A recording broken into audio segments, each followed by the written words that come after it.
Catchphrase, I'm easily top 2, and I ain't number 2. Yeah?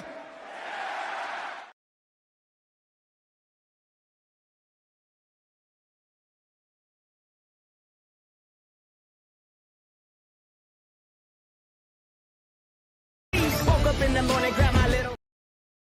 Woke up in the morning, grab my little black book. Yesterday can eat a dick, cause we lost by the hook. Can't win them all, so you never see me get shook. Today's a new day, the bookmaker's getting cooked. When I spot a dirty keg of 4 units getting played, always find the value, I would never be afraid. Scared money don't win, but I'm not going all in unless I see a bet I love, then I put my balls on a bookie's chin.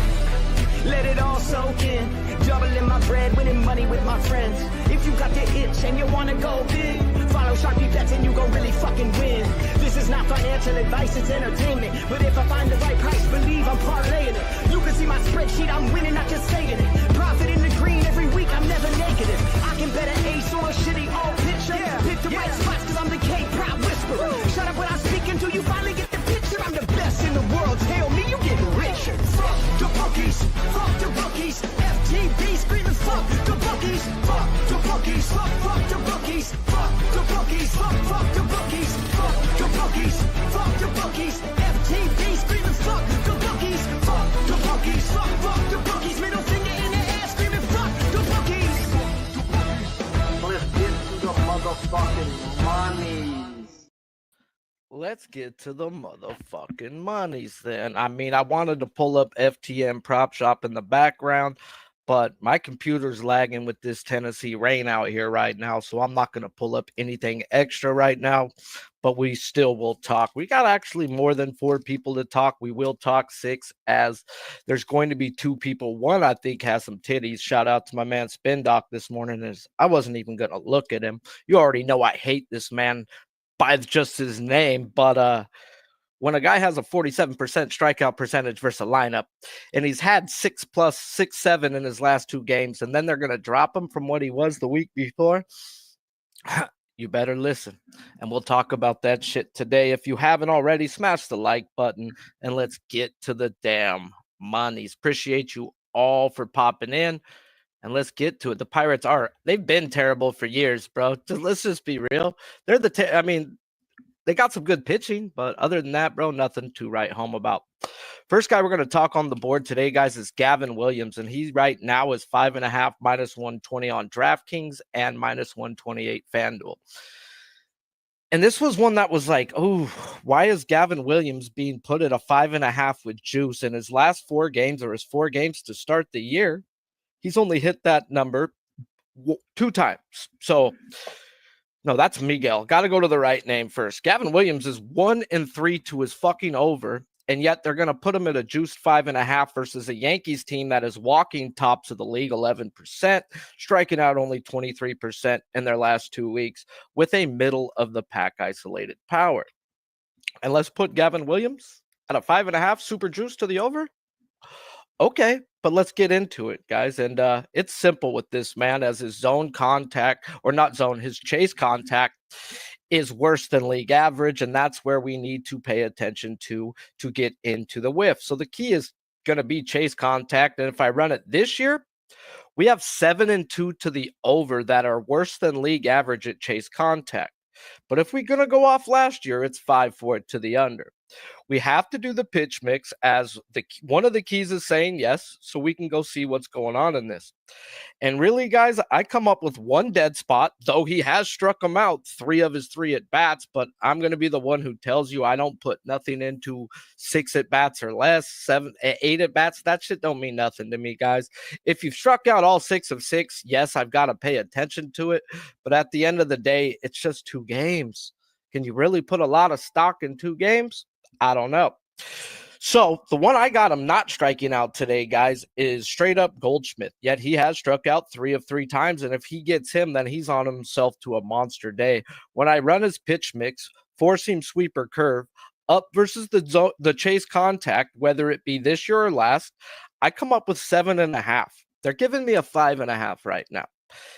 You will see me on Gavin Williams today, guys. If this is the lineup we get, it will be a half unit play for me, as only one of the keys from this year is pointing up, where the key from last year is pointing down. I also like to always say, who the fuck have you faced? Who have the Yankees faced? And they're striking out, what, 23% of the time? They're good, right? Well, Taj Bradley was humming through 2 innings, had 3 strikeouts, 2 innings, and then sat for 35, 40 minutes, came out, and he didn't have it again. That's fucking baseball, guys. If you sit for 30, 40 minutes, that's never a good thing when you're on a guy's K-prop over, especially when he's humming. Rasmussen smacked him for 7, got him there, where Shane Baz was an easy stay off due to the metrics. Well, the metrics here say this is a Gavin Williams fucking spot. Now, I do know RotoWire showing rain. RotoWire is a fucking lying fat mouth, guys. They're so bad with their rain probability and their lineup projection. They've got Tatis in the lineup today. Not Tatis, Arias. They got Arias in the lineup today.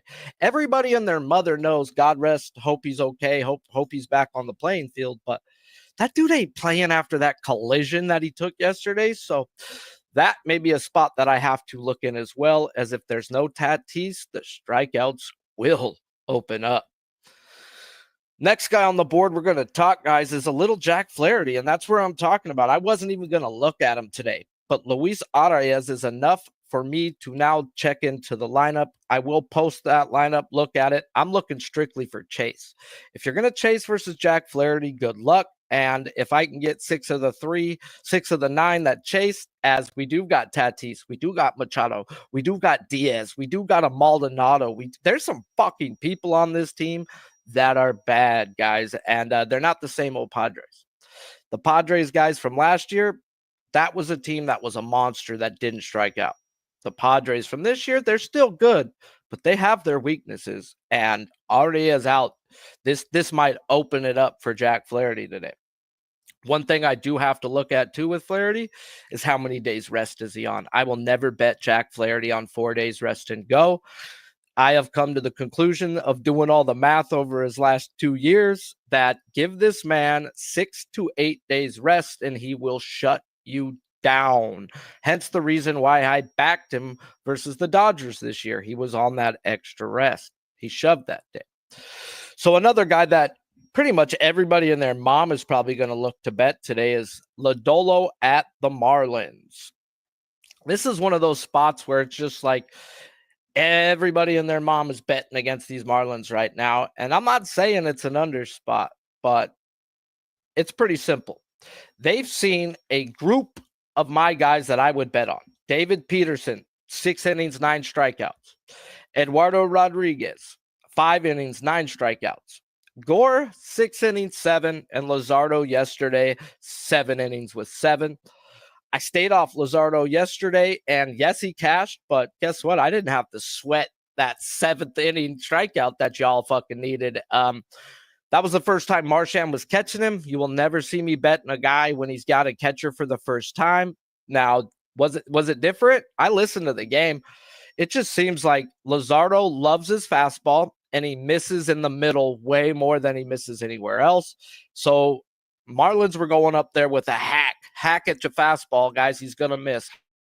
He's going to miss. So still got that over yesterday, but it was definitely dirty and sweaty. Doesn't matter, though, as they all say, man. As long as it cashes, it cashes. So they don't have to be pretty. The side was definitely the over yesterday on Luzardo, but now let's get to Lodolo. Well, going off of Peterson, Erod, Gore, and our boy Luzardo. Gore and Luzardo are guys who need chase, okay? Pretty simple. We run the chase, then we go through the pitch mix. Well, Edward Rodriguez, it's chase contact, and with David Peterson, it's zone contact. David Peterson was the very first series of the year for the Marlins, and he went out there and 9-packed that ass. Well, if we're going to go off the Marlins last year's numbers of zone contact, as that's where they started, there is 4 of the 3 that are eligible to be graded that are worse than league average. And if we go by this year, we have 5 of the 4 that are worse than league average at zone contact, with 3 of them pretty much being good at zone contact this year and last year. And that means what? That means we've got 4 guys that are terrible at both years. So it's definitely an over or nothing spot. And then I go run the pitch mix versus this zone contact. And I'm right at 5.5 right now. And unless this lineup changes, you will not see me on the Dolo today. Yes, I wanted to bet him, but at the end of the day, I want everything to match up for me to get in. And 5.5, there's no wiggle room for me there. Lopez and Edwards are two tough son of a bitches, man. Whether we go and look at Edwards straight up, zone contact, elite across the board, doesn't whiff at one of his fucking pitches. Well, he struck out 2 or 3 times, Sharpie. I'll tell you, I don't give a fuck about 2 or 3 times. That's not enough. That was just one bad game. It could have been a dominant game for Lodolo. Either which way, 3 at-bats is not enough for me to write out. It comes down to, does he get Wagaman? Can he get Sonoja? Those are the 2 that I'm going to look at. And if it comes down to this lineup, I may just get in live, guys, because if he gets Lopez in the first, it's only 1 strikeout and 15, 18 pitches, I could still get in, and the juice ain't going to be too much worse than where it was at. I'm okay with paying a little more for seeing a little bit, guys. And yesterday, I waited through the first 2-3 innings of each game, and it just wasn't there to get in live. If they get somebody the first time through that I don't got them for, that's when we got to look to get in live, guys, because those are guys you already put zeros for. So 2 of the top 3 batters in this lineup, I do have a 0 for, and that's what it comes down to. Can he get Stowers, Myers, Sanchez, Norby? Can he get them twice, 3 times? You sure as fuck he can. By the metrics and his pitch mix, yes. Yes, he can. But I do not want to rely on him having to take out 2-3 guys. So at the moment, the lean is the over, but have to stay off so far. What I'm not looking, though, to stay off, next guy on the board is Miguel. I thought I wanted to pound this fucker, guys. When we look at the past history, it's only a 23% strikeout percentage versus them. But yet we go look at the chase con last year, and this is where Miguel is worse than league average. We have 6 of the 9 batters in each year, be it last year or this year, that are worse than league average at chase contact. Oh boy. So we go run his pitch mix, guys, versus this shit, and I've got a problem. I've got a problem. This motherfucker, Miguel, has abandoned his split finger fastball. He has not thrown it 1 time this year when this was his dominant strikeout pitch last year versus lefties.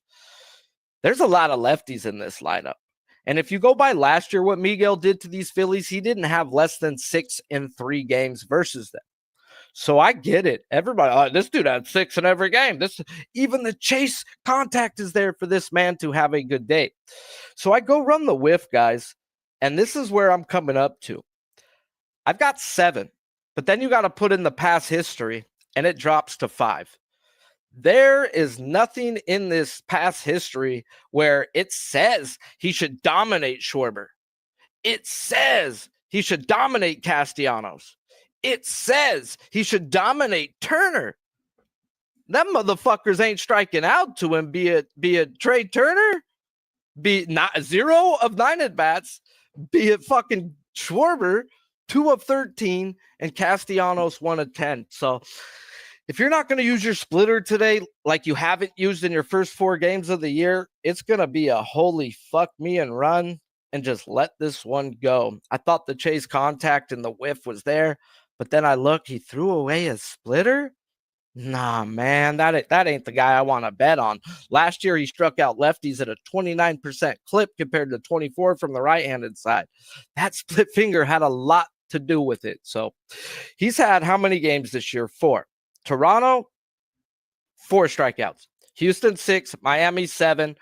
And Minnesota, 3. If we're going to look at those metrics and see what those teams have in common, like I said, Miguel needs to chase contact. We can pull up who's bad right now. Who's the worst 10 chase contact? He faced 1, 2, 3, 4, 5, 6, 7, 8, 9, 10. Only the Minnesota Twins. And he didn't get it, guys. But that's where looking at these overall numbers don't mean everything. Is Gavin Williams says he's faced some teams that are really bad at his freaking chase contact. But those lineups had actually 5 of the 4 people that were good at zone contact in them. So overall numbers don't always preach. That's why I can never ever get in on a K prop till I see a damn lineup. So Miguel, what I thought was going to be an easy over spot for me today is going to be a complete stay off, as the pass history is 5, the whiff says 7, the chase contact says he should have a day. Then why the fuck is it plus money? Why are the books even like, all right, here you go? So to me, it's a little worrisome. No splitter means no Sharpie is going to bet on freaking Miguel. Now we got to talk Glass now, guy. I mean, not Glass now. We got to talk Gosman. It's a guy I didn't even want to fucking look at today, a guy I didn't even want to talk about today. But my guy Spin Doc goes, bro, Sharpie hits me up this morning. He goes, what the fuck? And I'm like, what? Fuck Gosman. I don't even want to look at him. And he goes, bro, 47% K percentage, and yet they want to drop him to a bettable. I mean, yeah, it's juiced a 5.5. Guys, let's talk about what the books pay attention to more than anything else, and that is past history. Second is how the team is playing, how the team is striking out. If they don't pay attention, we need to pay attention. Gosman, guys, he has been a 5.5 the last 4 weeks, after putting up a 10-pack and a 6-pack last week. And now he's a 4.5, minus 140 to the over. What's going on here, guys?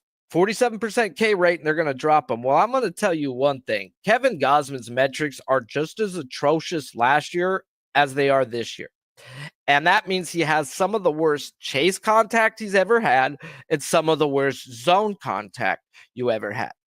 And if you're going to go by the Astros career-wise, they've got some guys on there that are elite. They're top 10 overall in chase contact, and they are top 4 overall in zone contact.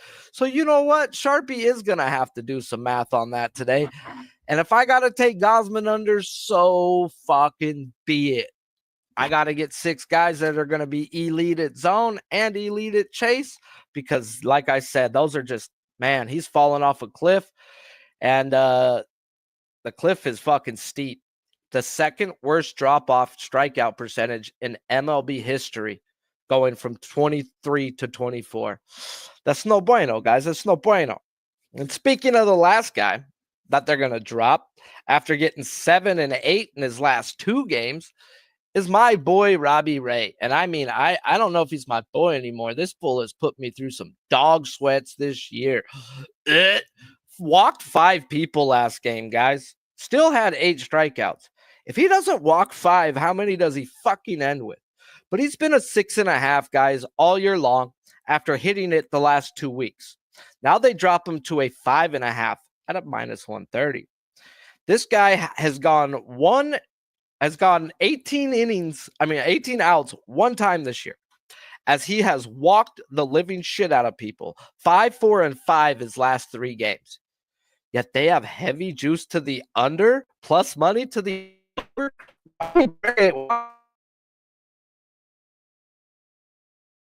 3 today, fellas. And if Robbie Ray don't walk 3,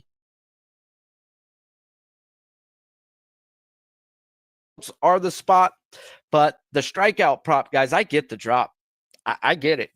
I use Chase with Robbie Ray. The New York Yankees had Chase in their lineup. He had 7. The Phillies, this is where numbers are like lawyers, guys. They don't necessarily tell the truth. They just, they don't lie to you. They just don't tell the truth.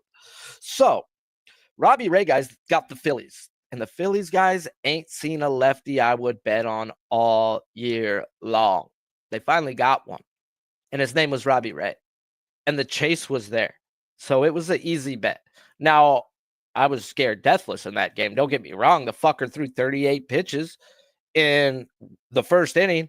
But what he did do was, like I was talking about earlier, he got the guys that I had him for 0.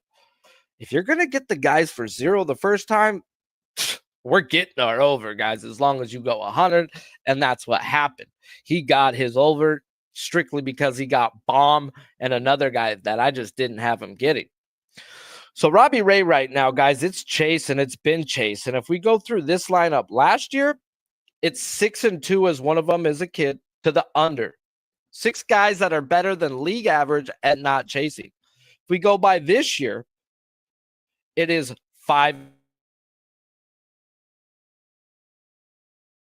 the end of the day, guys, everything is saying this is going to be under. You're not getting 1, 2, 3, 4, 5. You got 5 people this year or last that just don't chase. So if you don't chase, Robbie Ray has freaking been out of the zone 8% worse than league average this year. And that's not been good. Now, who the fuck have the Brewers seen? As it says, they're only striking out 20% of the time. Well, they've seen a few people had 9 strikeouts in innings. Erod, 3 strikeouts in 6 innings. Lodolo, just 4. Raggins had 11 and 5. Rodon had 7. Fried had 4. Now, what do these guys have in common? Every one of them use zone contact as their metric, as their key, except for Carlos Rodon. Rodon is chase, just like Robbie Ray. They can be very erratic. And Rodon went out there and put up 7 and 5. So that right there, though, was the very played, and they're just stepping into the box. So Robbie Ray being dropped is strictly for the non-chase in this lineup, and I get it. I'm not an under better. I'm not looking to go bet a guy under that I think can strike out the side, but it's a complete stay off when the metrics are pointing the way to the under. So we talked a few guys. Gavin Williams, give me this lineup. I'm betting him over. Lodolo, give me this lineup, and I'm going to leave his K-prop alone. I may look towards his outs, but I got him for 5.5. It may be a live bet, as I don't got him getting Edwards or I don't got him getting Lopez. If he can get one of them in the first inning, I'll pay the juice on the 5.5 and not worry about it. The other guy, though, Miguel. Right now it's a complete stay off for me, guys. It's just he's not throwing a split. It angers me that he's not using his split this year. That was his put away pitch versus lefties last year. And with the amount of lefties in this lineup, especially at the top, and the past history, it's enough for me to say, okay, man, I get it. I got him between 5 and 7 as it is. So the wiggle room technically is there. So maybe I just need to stop not listening. David, it's 5.5.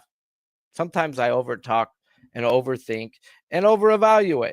But this is why I do these shows sometimes, is literally just so I can go back and listen to myself and hear my notes again, because sometimes hearing them, I get something out of it. And that's what happened with the Wheeler thing the other day. I went back through and looked at it. We went off stage with Mike. Me and Mike are talking, and me and Mike's Wheeler's like, oh, it's get back day for Wheeler. He just got blown up. He got blown up back-to-back days. I had to go through 3 years of shit to see how this guy's done after giving up runs, 4 runs in back-to-back games. Oh, my God, you were going to get a monster of a Wheeler, hence why I took the team total under that day with the strikeouts down. Granted, I didn't have to take the strikeouts down. Obviously, he had fucking 13 versus that team. So the Marlins are one of those teams that you just can't bet under. It's either over or let it go. And I see you, Cover Kings. Max Meyer was definitely a guy I went and looked at. Definitely a guy I went and looked at. And I was like, what am I doing? He's a guy I don't bet on. But this guy throws slider 40% of the time. His slider has a 47% whiff rate to it this year. He's throwing it 2 miles harder than he ever has, and he's not losing any tilt or spin to his pitch. So this is not a bad. I don't hate that Max Meyer one. Definitely looking at Gavin Williams, but I will never bet a prop unless a lineup is out. Appreciate you guys all for tuning in. Smash that damn like button if you haven't. That is K-Prop Talk with Sharpie. I'm just reading you my notes. Nothing crazy. Nothing wild. As I see you on Hunter Brown's under 5.5. Who is he versus Toronto? Probably Toronto. Yeah, I believe that's who they. No, yeah, they are going against Toronto. Yeah, I get it. They're one of the best contact teams in baseball. I get it, but I'm not an under better, bro. I hate betting unders. I do not enjoy it. I like betting freaking overs. I like my girls to be over 280 pounds. But if they come in at a cool 250, 5 feet tall, we can make it happen, Captain. Until tomorrow, guys, we got a show with Mikey Mike. Smash the like button and let's just keep it rolling.